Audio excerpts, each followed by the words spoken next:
नमस्कार। आप सभी श्रद्धालु जनों का हार्दिक स्वागत है। आज हम सुनने जा रहे हैं श्रावण मास की अत्यंत पुण्यदायिनी व्रत कथा श्रावण पुत्रदा एकादशी की। यह व्रत विशेष रूप से संतान प्राप्ति, संतान की रक्षा और पुण्य लाभ के लिए किया जाता है।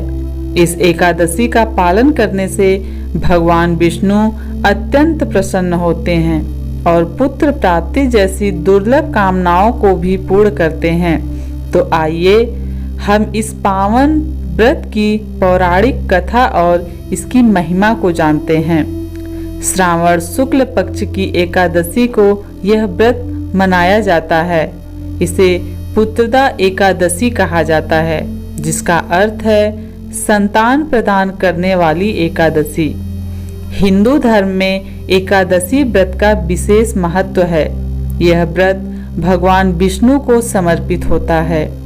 श्रावण पुत्रदा एकादशी विशेषकर निसंतान दंपतियों, गर्भवती स्त्रियों और अपने बच्चों की लंबी उम्र चाहने वाली माता पिता द्वारा किया जाता है। जो इस व्रत को श्रद्धा से करता है उसके जीवन में पुत्र, यश और समृद्धि वैभव की वृद्धि होती है। तो आइए हम सुनते हैं पुत्रदा एकादशी की कथा। बहुत प्राचीन समय की बात है। नर्मदा तट पर बसी थी एक भव्य नगरी जिसका नाम था महिष्मती। इस नगरी के राजा थे महाराज महाजीत। वे बहुत ही धर्मपरायण, दयालु और प्रजावत्सल्य थे। उनके राज में कोई भूखा नहीं रहता, अन्याय नहीं होता और हर ओर सुख शांति थी। लेकिन एक दुख उनके हर क्षण खाए जाता था।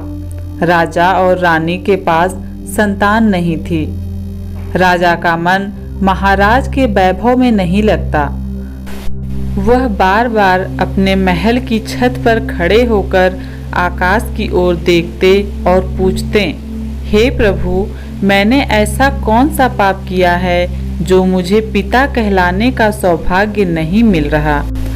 रानी भी दिन रात मंदिर में पूजा करती, व्रत रखती, दान करती, लेकिन गर्भ नहीं ठहरता। समय बीतता गया और एक दिन राजा ने अपने मंत्रियों को बुलाया और कहा, मैं अब केवल एक राजा नहीं, एक पिता बनना चाहता हूँ।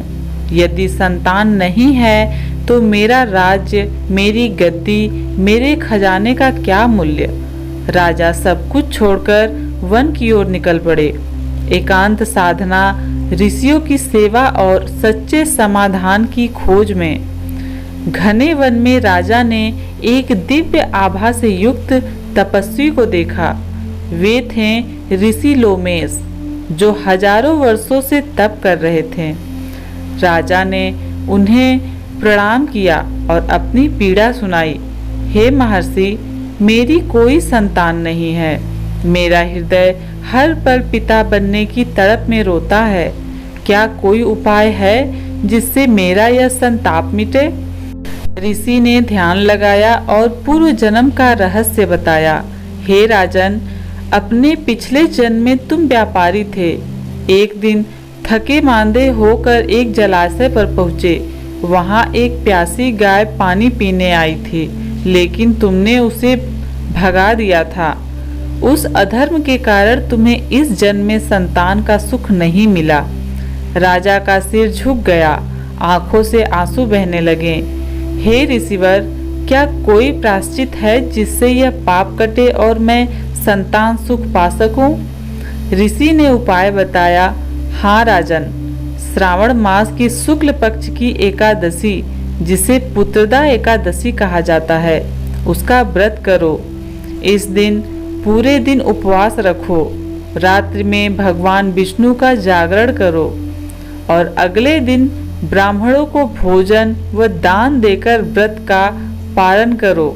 यह व्रत संतान की प्राप्ति और पूर्व जन्म के पापों से मुक्ति देने वाला है। राजा के मन में नया विश्वास जागा। वह लौटे, रानी को सारी बात बताई और दोनों ने मिलकर पूरे विधि पूर्वक व्रत किया। व्रत के बाद कुछ ही दिनों में रानी को गर्भ ठहरा। राज्य में आनंद की लहर दौड़ गई। 9 महीने बाद एक तेजस्वी पुत्र का जन्म हुआ, जिसके मुख पर विष्णु की छवि दिखाई देती थी। राजा ने उस दिन को पर्व की तरह मनाया। हर वर्ष उसी दिन व्रत रखा जाने लगा। यही बनी श्रावण पुत्रदा एकादशी। यह केवल एक कथा नहीं, यह आस्था की शक्ति है, पश्चाताप की महिमा और भगवान विष्णु की करुणा का प्रमाण है। हम चाहें कितने भी पाप कर चुके हों, यदि सच्चे मन से प्रायश्चित करें तो भगवान क्षमा करने में कभी देर नहीं करते। और जब हम सच्चे मन से कुछ मांगते हैं तो वो जरूर पूरा होता है। बस श्रद्धा और धैर्य चाहिए। हे भगवान विष्णु, जैसे आपने राजा महाजीत को संतान सुख दिया, वैसे ही आज भी जिनके जीवन में संतान की कमी है, उन्हें आशीर्वाद दें। आपकी एकादशी केवल शरीर नहीं, आत्मा का भी व्रत है। जय श्री हरि, जय एकादशी माता। अगर आपको ये वीडियो पसंद आया हो तो अपने दोस्तों तक शेयर करिए, और चैनल पे नए आए हैं तो चैनल को सब्सक्राइब करके बेल आइकन को क्लिक कर लीजिए। धन्यवाद।